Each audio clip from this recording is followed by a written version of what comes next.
yaitu di perang Khandaq, ya, atau perang Ahzab.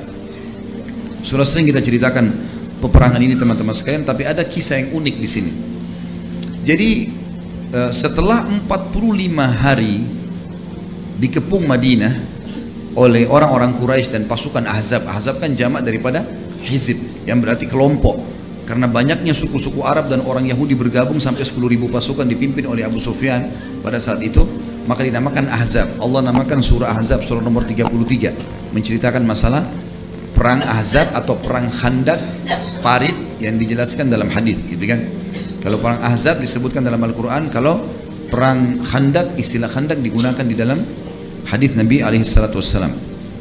Yang jelas teman-teman sekalian, pada saat itu sudah dibuat parit, muslimin berhasil menahan serangan-serangan musuh, ya. Di zaman kisah Ali bin Abi Thalib sudah kita ceritakan, kisah juga Zubair bin Awam sudah kita jelaskan, ya, bagaimana peperangan-peperangan ini terjadi. Juga kisah Jabir bin Abdullah, masalah kisah makanan yang jadi banyak, pada saat itu sudah kita pernah jelaskan. Jadi kita masuk ke inti bahasan masalah Hudzaifah saja. Setelah 45 hari mengepung Madinah dan mereka tidak mampu sama sekali untuk, ya, masuk, maka ada satu orang pemimpin Quraisy namanya Naim bin Mas'ud.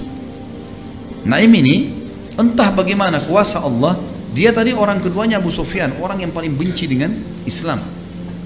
Dia tiba-tiba memanah ke arah seberang parit muslimin, surat isinya, wahai Muhammad, jemputlah aku karena aku ingin masuk Islam.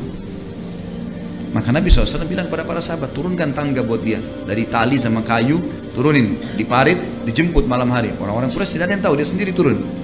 Datang Naim bin Mas'ud, betul-betul dia masuk Islam, syahadat. Nabi SAW gembira, gitu kan. Ini pimpinan Quraisy, nggak ada apa-apa nih. Allah SWT utus dia datang, dan ini sebab kemenangan muslimin di perang Ahzab, salah satunya.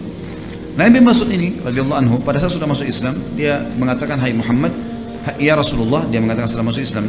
Tadinya sebelum masuk Islam, dia, hai Muhammad, saya mau syahadat. Lalu Nabi SAW syahadatkan. Lalu dia mengatakan, ya Rasulullah, setelah masuk Islam, utus saya, perintahkan apa saja. Apa saja. Ya.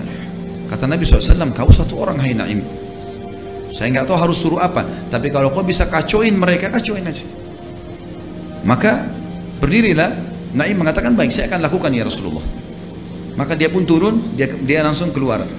Ini kalau tidak salah pernah saya ceritakan, tapi saya review kembali. Kalau meja ini kita ibaratkan parit, ya, parit yang digali di Madinah, di pojoknya itu ada benteng suku Quraidah, suku orang Yahudi yang berkhianat kepada Nabi SAW. Tadinya punya kesepakatan damai, nggak boleh lolosin pasukan musuh masuk, tapi mereka berkhianat, gitu kan?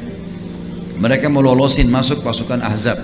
Naim langsung datang ke sana, terus ngobrol, minta izin sama pemimpin Yahudi Quraidah, izinkan saya masuk. Karena ditahu Naim maksudnya adalah pimpinan orang Quraisy, diizinkan masuk.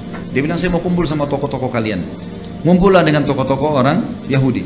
Lalu kata Naim, hai orang-orang Quraidah, kira-kira kalau orang-orang Quraisy pulang tinggalin kalian akan selamat dari serangan Muhammad? Kalian kan sekarang merasa kuat karena ada mereka. Sekarang saya lihat kejenuhan di pasukan Ahzab ini besar sekali, gitu kan? Jadi tujuan Naim ingin mengacaukan mereka, gitu kan? Maka kalau mereka pergi, pasti kalian akan diserang oleh Muhammad dan kalian tidak akan punya potensi untuk melawannya. Lalu kata orang-orang Yahudi, lalu apa saranmu? Kata Naim, saran saya minta 10 orang dari tokoh Quraisy bergabung di pasukan kalian, supaya kalaupun mereka bosan jenuh, mereka nggak mungkin tinggalkan 10 pimpinannya itu. Hanya untuk bergabung dengan pasukan kalian saja, nggak usah yang lain. Mereka bilang, bagus, ide yang bagus. Baiklah, Naim langsung turun dari benteng. Malam itu juga, ya, malam itu. Kemudian dia kumpul kepada pasukan Quraisy secara khusus, karena pimpinan pasukan Abu Sufyan dari Quraisy itu tuh jumlahnya kalau nggak salah sekitar 4.000 orang, termasuk yang besar sekali di pasukan Ahzab. Maka berkatalah Naim, hai Quraisy, kalian tahu kan, sama tadi di Yahudi juga dia bilang itu, kalian tahu siapa saya? Iya, tahu. Kalian tahu kebencian saya pada Muhammad? Tentu tahu. Kalian tahu, ya, bagaimana hubungan saya sama Quraidah? Tentu tahu. Bagus sekali hubungannya. Baik, saya melihat Quraidah telah berkhianat. Dan sebagai bukti, mereka akan meminta 10 orang dari kalian, orang-orang Quraisy, 10 orang untuk dijadikan tebusan kepada Muhammad. Seperti itu. Kata mereka, kalau itu betul terjadi ini pengkhianatan yang besar, gitu kan? Kata orang Quraisy. Tapi Abu Sufyan jeli. Abu Sufyan itu pimpinan mengatakan, sebentar, saya pastikan dulu ke Quraidah.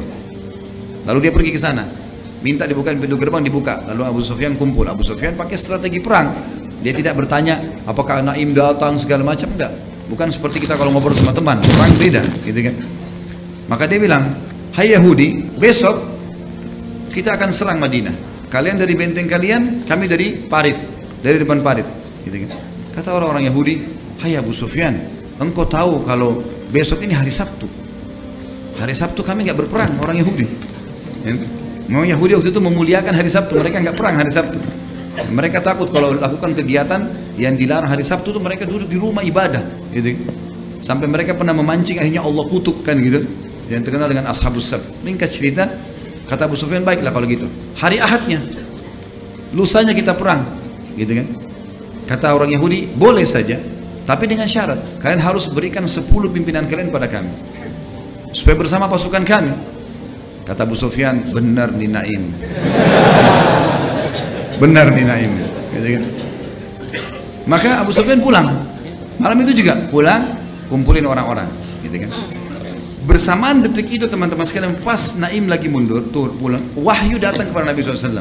Kalau Naim berhasil mengacaukan mereka.